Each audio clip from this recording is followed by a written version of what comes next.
So now we're going to move to the next segment, and that is busting the VC myths. So we'll give you 8 statements that are commonly heard when discussing venture capital, and you have to tell us whether it's true or false in the most objective way. So the first one, your pitch deck shouldn't be more than 7 to 10 slides. True. Okay. The average person pitches to about 50 people before getting funding. True.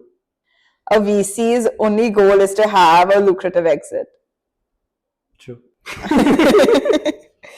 VCs don't give you the true reason for passing on your business. Sometimes. When would you lie about it? Like, what are some of the reasons that it just wouldn't, like, where you don't want to tell Give them? us a reason that, like, why you passed on the business, but not told them that reason. It can be, now I can't, I'm on a spot, I can't think of it.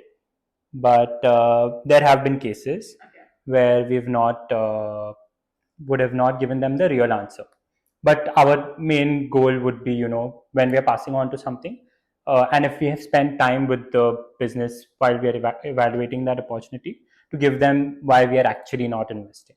So that's the goal, but there have been 1 or 2 cases that I can think of. A VC will help bring your revenue up.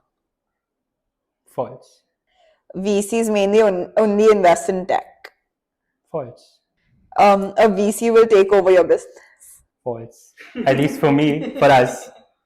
Raising VC funds means your business is successful. False.